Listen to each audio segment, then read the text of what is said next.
नमस्कार, आदर्श विद्या निकेतन के इस ऑनलाइन प्लेटफॉर्म पर आपका हार्दिक स्वागत। आज हम लास्ट चैप्टर है 16 प्रोबेबिलिटीज के बारे में कुछ करेंगे, एप्लीकेशन करेंगे 7-8 क्वेश्चन। यहाँ पे ध्यान रखना, आपकी कंडीशनल प्रोबेबिलिटी है आपका चैप्टर। प्योर प्रोबेबिलिटी पे ना होते, इसका एडवांस कंडीशनल प्रोबेबिलिटी पे क्वेश्चन है। इसका पहला क्वेश्चन ले रहे हैं, अपने पास दो इवेंट है ए और बी। प्रोबेबिलिटी ऑफ ए दे रखा है 1/2 और प्रोबेबिलिटी ऑफ यूनियन 3/4 दे रखा है तथा प्रोबेबिलिटी ऑफ बी इक्वल आपको आर दे रखा है। तो आर का क्या मान ज्ञात करना है।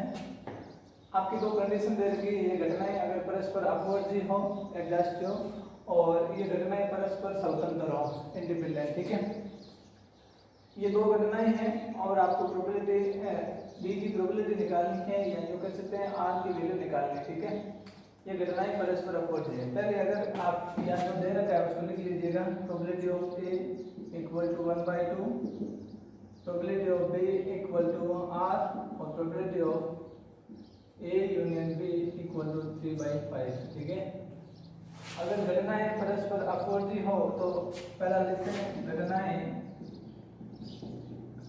परस्पर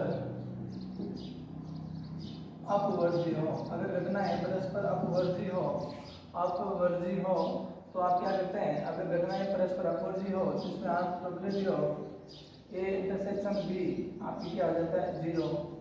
जब दो घटनाएं अपवर्ती हो इसका मतलब उन दोनों घटनाओं में कोई भी एलिमेंट, कोई भी घटना या इवेंट आपकी क्या है कॉमन नहीं होगी। इसका मतलब probability of A intersection B आपकी क्या आ जाएगा 0 आ जाएगा। ठीक है, इस हिसाब से अगर देखा जाए तो आप probability of A intersection B आपकी 0 आ गया तो आप यहाँ से अननोन की वैल्यू निकाल सकते हैं। Probability of A union B equal to probability of A plus probability of B minus probability of A intersection B होता है यूनियन की प्रोबेबिलिटी।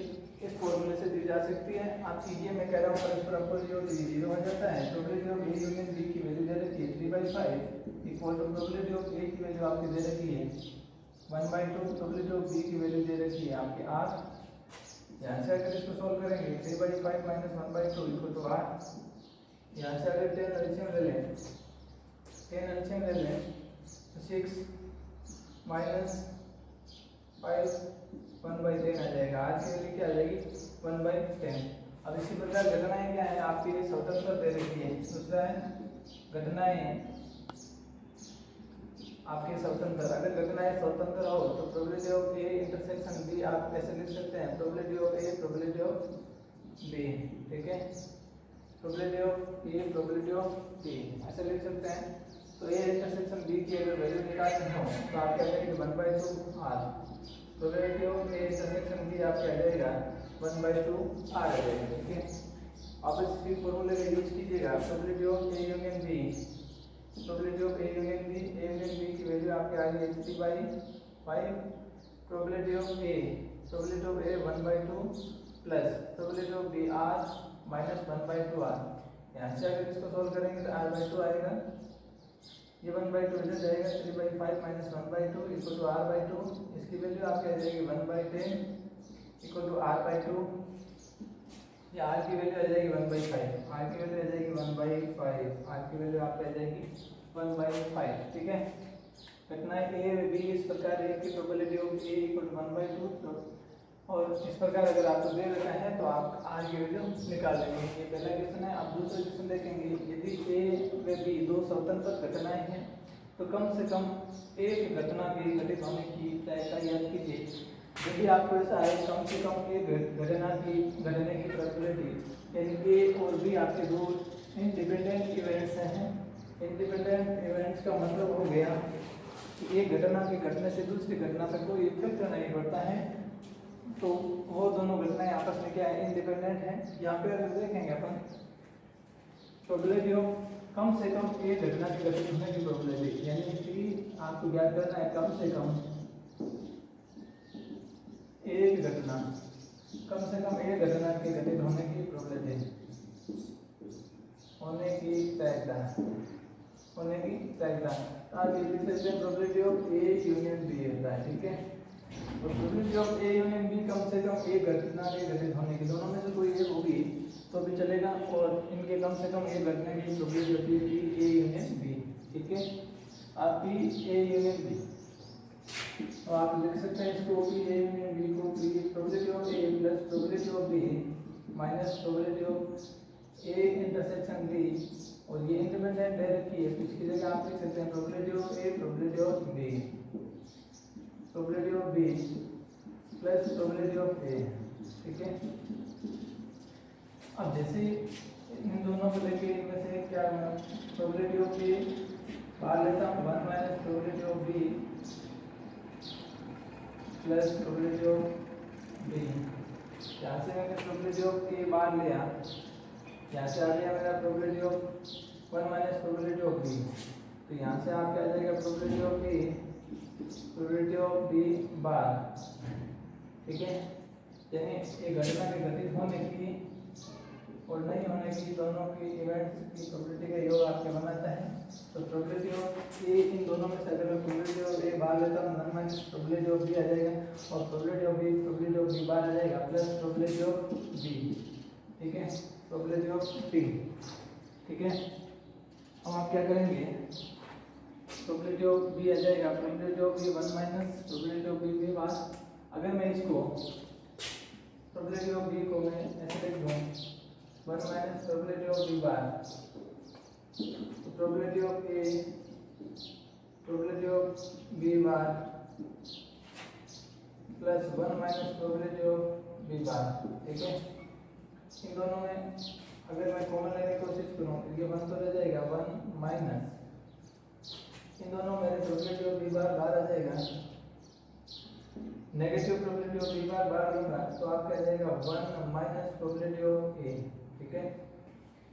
यहाँ से देखो मैंने 1 को पहले लिखा, इसके बाद इन दोनों में इसमें और इसमें प्रोबेबिलिटी ऑफ बी बाहर ले सकते हैं, प्रोबेबिलिटी ऑफ बी बाहर लिया, बी बाहर लिया तो आपका आ जाएगा प्रोबेबिलिटी ऑफ ए माइनस 1, फिर मैंने क्या एक माइनस और बाहर लिया तो 1 माइनस प्रोबेबिलिटी ऑफ ए लिख सकते हैं, इसको 1 माइनस प्रोबेबिलिटी ऑफ ए को आप लिख सकते हैं 1 minus probability of A bar और प्रोबेबिलिटी ऑफ बी बार, ठीक है, 1 minus probability of A bar probability of B bar, ठीक है, ये लिख सकते हैं। तो कम से कम एक घटना घटित होने की अगर प्रोबेबिलिटी आपसे पूछी जाए तो 1 माइनस प्रोबेबिलिटी ऑफ ए का नहीं घटना और बी का नहीं घटना, इसमें से लिख सकते हैं।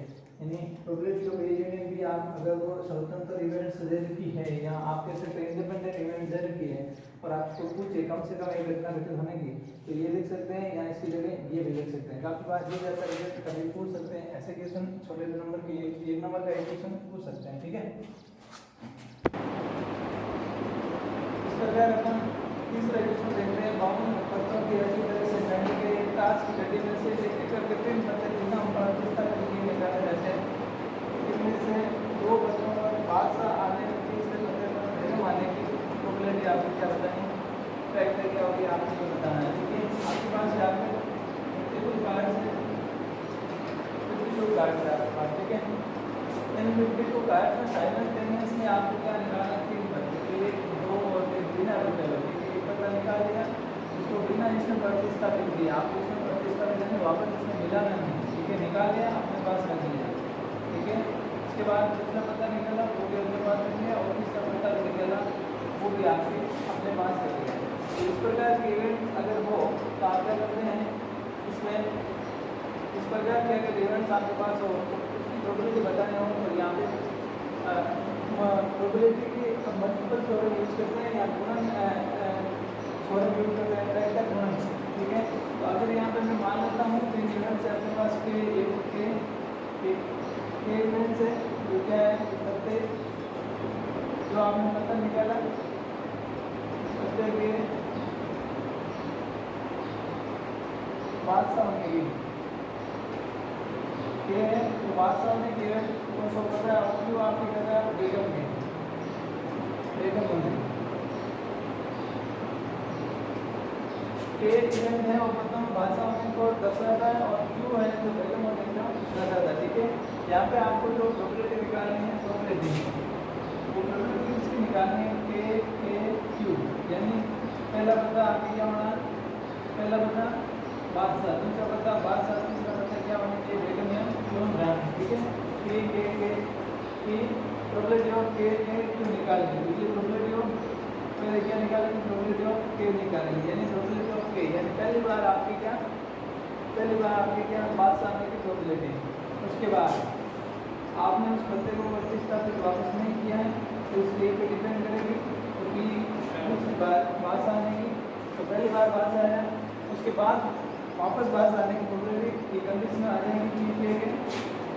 और उसके बाद आगे क्या निकालना है, बेगम क्यों, तो दो बार बात निकाल लिए, उनको बिना प्रतिस्थापित किए वापस प्रतिस्थापित करने के बाद आपको क्या निकालना है, बेगम, ठीक है, उनकी प्रोबेबिलिटी। तो आपको पी के क्यू निकालना है, तो पी प्रोबेबिलिटी ऑफ के निकालनी पड़ेगी, प्रोबेबिलिटी ऑफ के बाई के निकालनी पड़ेगी, और प्रोबेबिलिटी ऑफ क्यू बाई के निकालनी पड़ेगी, ठीक है।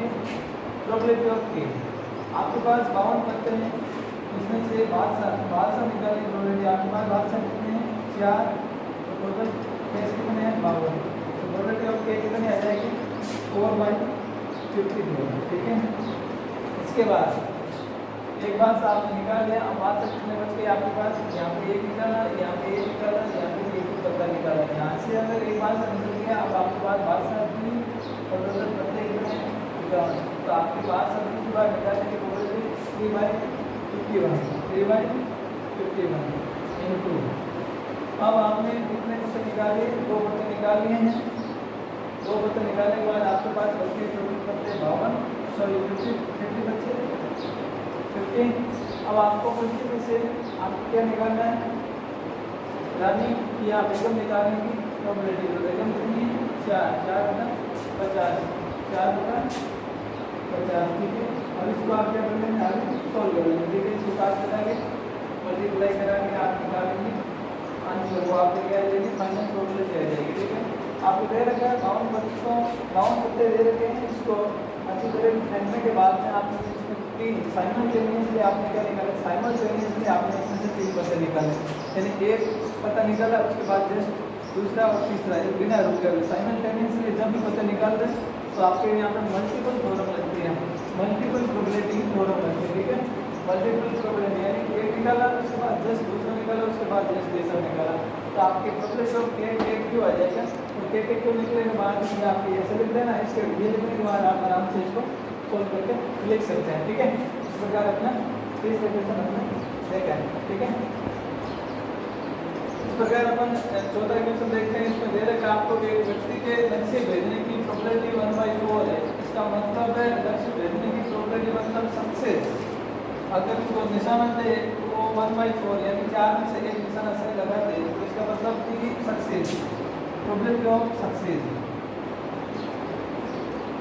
सफलता की प्रोबेबिलिटी कितनी है, 1/4, और अनसक्सेस की प्रोबेबिलिटी कितनी आ जाएगी आपके क्यू से, तो क्यू को 4 अनसक्सेस यानी सफलता की प्रोबेबिलिटी 1 - 1/4 आपके आ जाएगी 3/4, ठीक है। दोनों वैल्यूज आपने निकाली। इसके बाद में कम से कम कितनी बार गोली चलाए, कम से कम कितनी बार वो इवेंट्स करे या गोली चलाए, या वो कितनी बार इवेंट्स करे, कम से कम वो कितनी बार इवेंट्स करे, इसका मतलब आपके जो n है उसको क्या करना है, आपके फाइंड करना है, ठीक है। कि लक्ष्य को कम से कम एक बार भेजने की प्रोबेबिलिटी 2/3 से अधिक हो, कम से कम एक बार भेजने की प्रोबेबिलिटी 2/3 से अधिक हो, यानी वो कम से कम एक बार भेज दें, उसके बाद भेजते हैं वो उसके एक से अधिक बार, यानी एक बार भेज सकता है, 2 बार, 3 बार और 4 बार, 5 बार, कितनी बार भी भेज सकता है, लेकिन कम से कम एक बार भेजने की प्रोबेबिलिटी है 2/3 से क्या है, अधिक, ठीक है।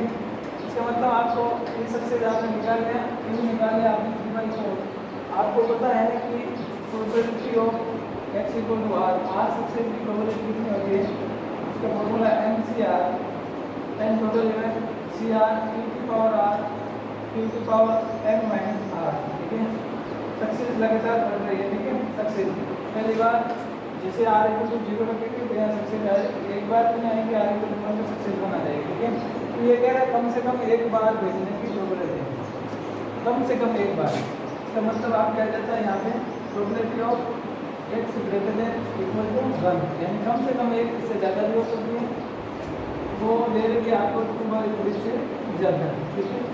और प्रोबेबिलिटी ऑफ x > 1 इसको ऐसे भी लिख सकते हैं 1 - प्रोबेबिलिटी ऑफ x = 0, यानी आपको पता है टोटल प्रोबेबिलिटी एक बार भी नहीं, एक बार, दो बार, इन सब का प्रोबेबिलिटी का योग कितने के बराबर होता है 1।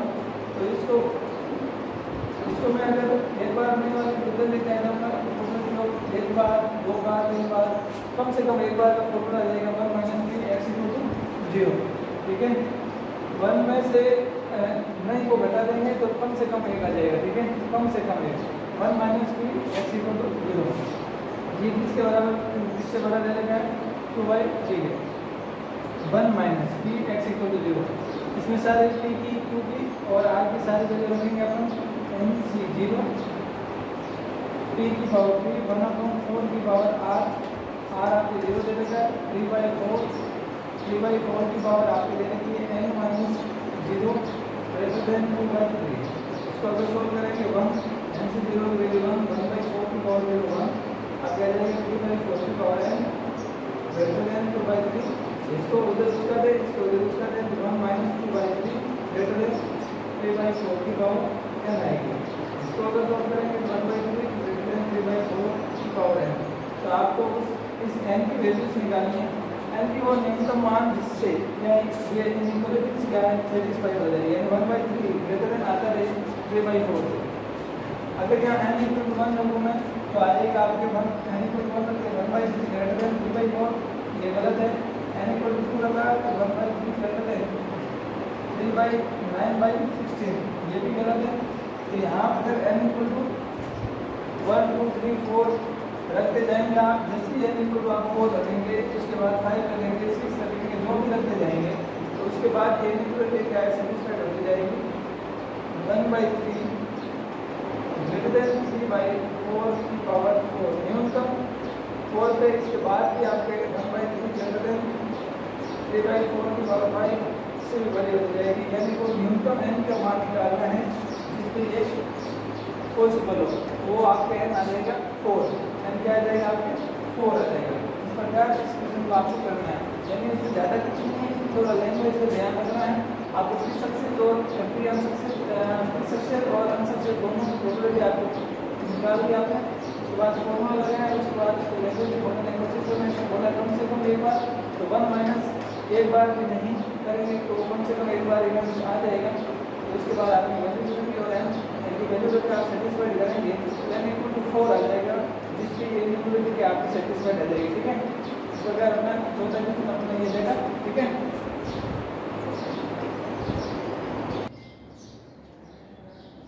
इस प्रकार अपन 5वां क्वेश्चन देखते हैं। इसमें आपको दो बातें दे रखे हैं, उनको एक साथ उछाला गया है। आपके रैंडम वेरिएबल का क्वेश्चन है, यानी प्रोबेबिलिटी डिस्ट्रीब्यूशन का क्वेश्चन है, और इससे आपको x का क्या वेरिएंस निकालना है या रेशनल ज्ञात करना है। आपको x जो रैंडम वेरिएबल दे रखा है उसकी इंफॉर्मेशन ये दे रखी है कि x अंक 6 प्राप्त होने की संख्याओं को प्रदर्शित करता है। यानी कि दो पासे आप फेंकेंगे, उसमें जो आपके अंक 6 आएगा, कितनी बार अंक 6 आ रहा है, एक बार आ रहा है, दो बार आ रहा है, 3 बार आ रहा है, 4 बार आ रहा है, जो भी आ रहा है।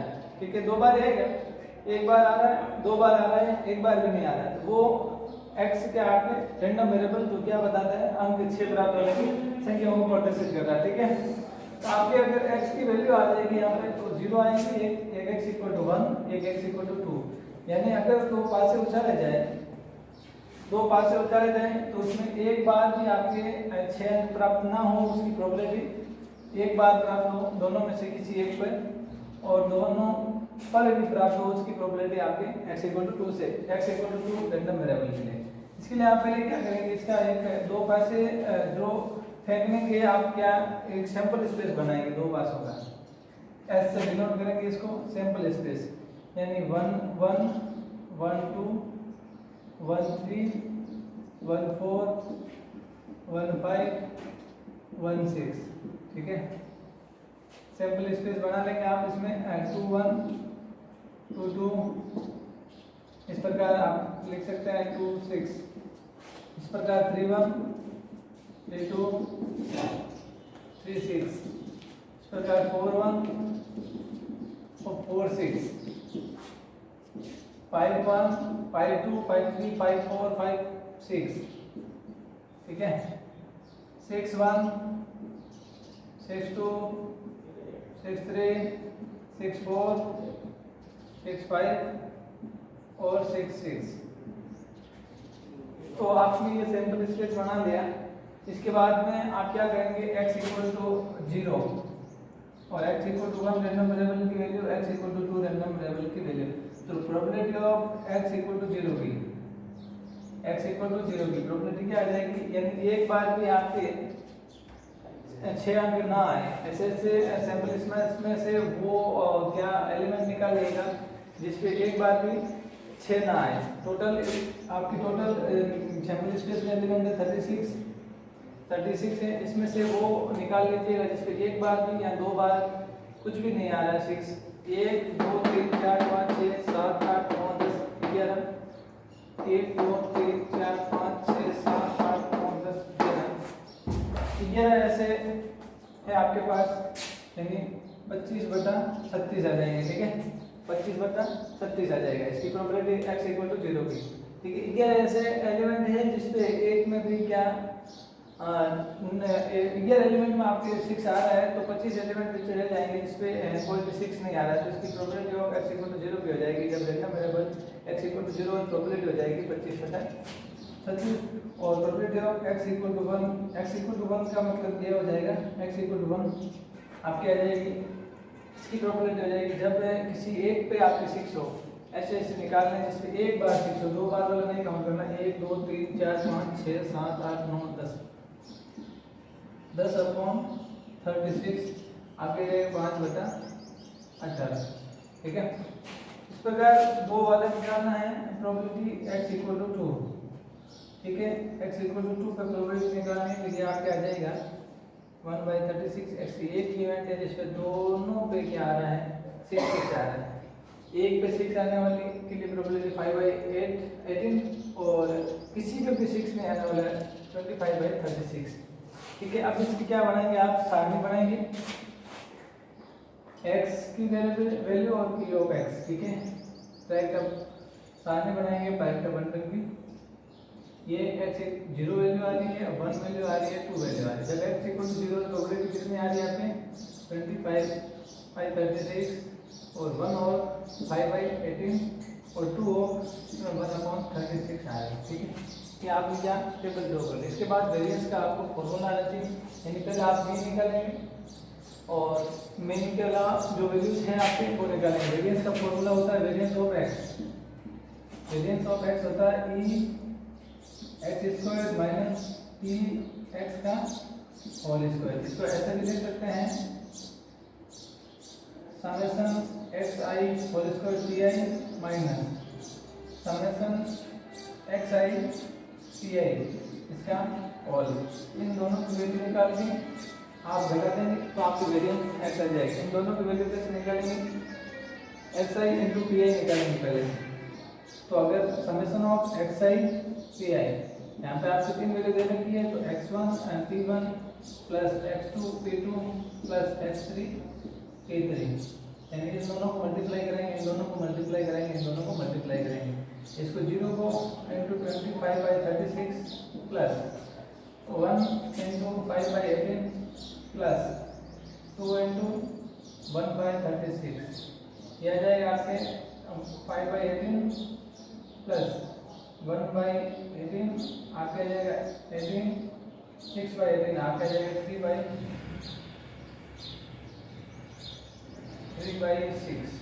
यानी 1/3 वैल्यू आ जाएगी इसकी। ठीक है, जैसे आप इसको सोल्व करेंगे xi pi की वैल्यू आ जाएगी 1/3। इसी प्रकार आप निकालेंगे summation xi whole square plus pi, यानी x1 square plus into p1 plus x2 square into p2 plus x3 square into p3, यानी x1 का स्क्वायर करके p1 से मल्टीप्लाई करेंगे।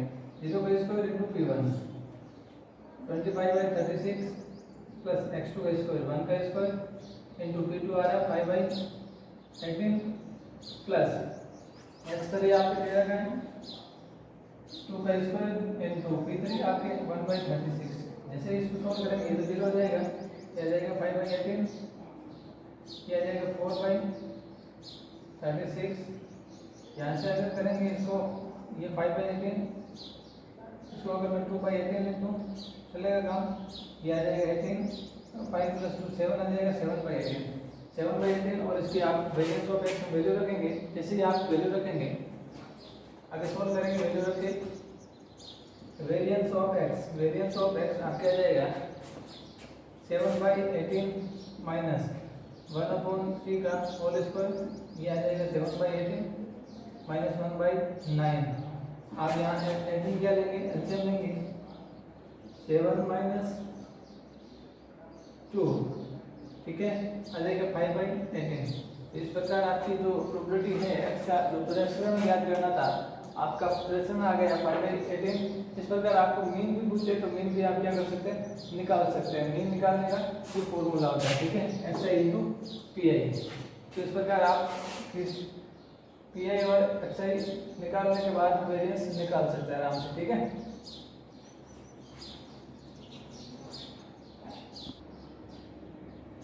इस प्रकार अपन छठा और लास्ट क्वेश्चन देखते हैं आज का। ये बेस थ्योरम पे क्वेश्चन, एक बोल्ट बनाने के कारखाने में मशीन A, B, VC के कुल उत्पादन का 25%, 35% और 40% बोल्ट बनाती है। इन मशीनों के उत्पादन का मशीन A बनाती है तो 5% और मशीन B बनाती है तो 4% और मशीन C बनाती है तो 2% क्या है, त्रुटिपूर्ण है। बोल्टों के कुल उत्पादन में से एक बोल्ट रैंडमली निकाला जाता है और वे त्रुटिपूर्ण पाया जाता है। तो इसकी क्या प्रोबेबिलिटी होगी कि बोल्ट B के द्वारा बनाए गए हैं। आपके बेसिकली जो बेस थ्योरम है रिवर्स प्रोबेबिलिटी या प्रतिलोम प्रैक्टिकल याद करने पे है और उसमें कंडीशनल प्रोबेबिलिटी का यूज किया जाता है, ठीक है। तो यहाँ पे अगर देखा जाए तो यहाँ पे कुछ इवेंट्स हैं, उनको आपको मानना आना चाहिए। अगर मैं मानूँ कोई भी एक इवेंट है ई कोई इवेंट है जहाँ पे आपकी क्या है, त्रुटिपूर्ण या खराब होने की, त्रुटिपूर्ण या खराब को बताता है, त्रुटिपूर्ण या खराब को बताता है, ठीक है, ई इवेंट। अब आपके A, B, C कुल उत्पादन है, तो अगर मशीन A के कुल उत्पादन की प्रोबेबिलिटी अगर निकाल जाए, प्रोबेबिलिटी ऑफ A, यानी A क्या बता रहा है, मशीन A द्वारा निर्मित बोल्ट का कुल उत्पादन और उसकी कुल उत्पादन का परसेंटेज निकाला जाए तो 20, अगर प्रोबेबिलिटी निकल जाए 25/100 परसेंटेज आ जाएगा, सो आएगा 1/4। यानी आपकी प्रोबेबिलिटी आ जाएगी मशीन A द्वारा जो कुल उत्पादन हो रहा है उसकी प्रोबेबिलिटी। इसी प्रकार आप प्रोबेबिलिटी ऑफ B निकालेंगे, मशीन B द्वारा उत्पादन की प्रोबेबिलिटी आ जाएगी 35/100। परसेंटेज को हटा के आप इसको सही फॉर्म में निकालेंगे तो यहाँ आ जाएगा 7/20। इसी प्रकार अगर मशीन C द्वारा उत्पादन हो रहा है तो उसकी प्रोबेबिलिटी बताएंगे आप 100/40, आपकी 0 और 2/5 आ जाएगा, ठीक है, 2/5 आ जाएगा। अब आपके इवेंट ई क्या बता रहा है, त्रुटिपूर्ण या खराब होने की आपको निकालना है। आपको जो निकालना है वो मैं यहाँ रख देता हूँ। आपको निकालनी है प्रोबेबिलिटी, किसकी प्रोबेबिलिटी, त्रुटिपूर्ण तो है लेकिन वो किससे निकला है, कंपनी B द्वारा उत्पादित किया गया है, ये बताना है, ठीक है। इसकी प्रोबेबिलिटी निकालनी है। त्रुटिपूर्ण तो है वो बोल्ट, लेकिन वो निर्मित किससे है, B, बोल्ट मशीन B के द्वारा बनाया गया, इसकी प्रोबेबिलिटी आपको निकालनी है। तो इसके लिए बेसिकली तो आपको निकालना है। आप वैसे ये जानते हैं कि प्रोबेबिलिटी होती है, इसको एक बार B अपॉन E को भूल जाएंगे। एक बार ये होता है कि प्रोबेबिलिटी होती है favourable case upon total case. तो यहाँ पे बोल्ट के खराब होने के टोटल केस कितने आएंगे, वो लिख देंगे नीचे। उनमें से जो फेवर मतलब बोल्ट B द्वारा निर्मित और बोल्ट मशीन B द्वारा निर्मित और खराब होना, ठीक है, वो आ जाएगा इसके फेवर में।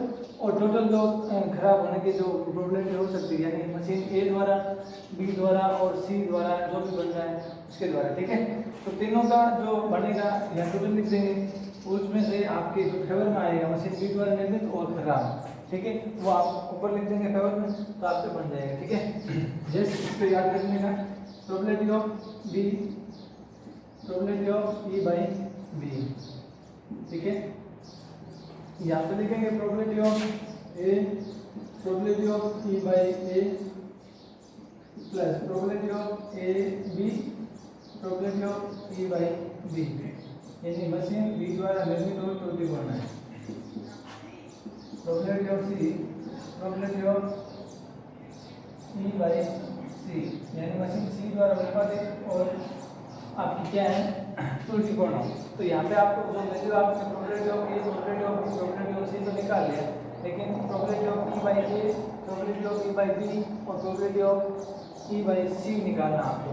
तो probability of E by A, probability of E by A कितना आएगा, probability of E by A यानी उत्पादित किससे हो रहा है, ए से, और उसमें त्रुटि कोण कितना आ रहा है, तो 5/100 दे रखा है, 5% अपॉन 100 तो आ जाएगा आपके 1/20। Probability of E by B तो वो आ जाएगा आपके 4% हटेगा, तो आ जाएगा 1/25। प्रोबेबिलिटी ऑफ ई अपॉन सी, जब उत्पादित मशीन सी से उत्पन्न हो और उसमें त्रुटिपूर्ण हो, उसकी प्रोबेबिलिटी आ जाएगी आपके 2% दे रखी है, 2%, 2/100 आ जाएगा 150, 1/50। ठीक है, इन सारी वैल्यू को याद रख दीजिएगा और सोल्व कीजिएगा तो आपके आ जाएगा probability of B, probability of B आपके आ रहा है 7/20 into probability of E by B आपके आ रहा है 1/25। यहाँ पे probability of A, probability of E by A, probability of A 1/20, probability of A, probability of A आ जाएगा 1/4 प्लस प्रोबेबिलिटी ऑफ बी आ रहा है आपके 7/20 into probability of E by B, probability of E by B 1/25 plus probability of C आपकी क्या दे रखा है 2/5 into probability of E by C, probability of E by C 1/50। इसको आप क्या कीजिएगा, सोल्व कीजिएगा। यहाँ 7/20 इंटू 25 लेके लिखिएगा, नीचे देखना आप 1/20 into 4 plus 7/20 into 25 plus 2 into 1/5 into 25। ठीक है, यहाँ से नीचे से 20 और 25 अगर ऐसे करके इससे काट दूँ तो ऊपर आ जाएगा 7, नीचे आ जाएगा ऐसे 20 चला जाएगा, 4 है, 4 भी देगा आपके। ठीक है, यहाँ से अगर एलसीएम लेके इसको सोल्व करेंगे, आगे आप सोल्व कर सकते हैं आराम से। आगे इसको आप सोल्व करेंगे तो आपकी जो वैल्यू जाएगी, इसको सोल्व करने के बाद जो वैल्यू जाएगी आपके, वो आ जाएगी आपके,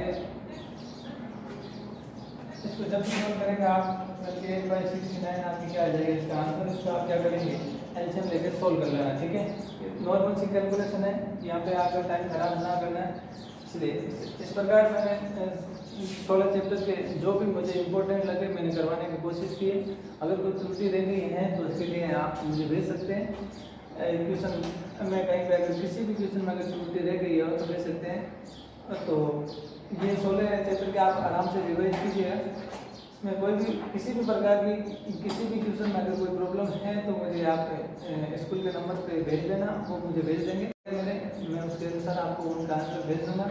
ठीक है, आपके 18 तारीख को जो एग्ज़ाम है उसके लिए सबके लिए ऑल द बेस्ट, सब अच्छा परफॉर्म करें ऐसी मेरी कामना है। ठीक है।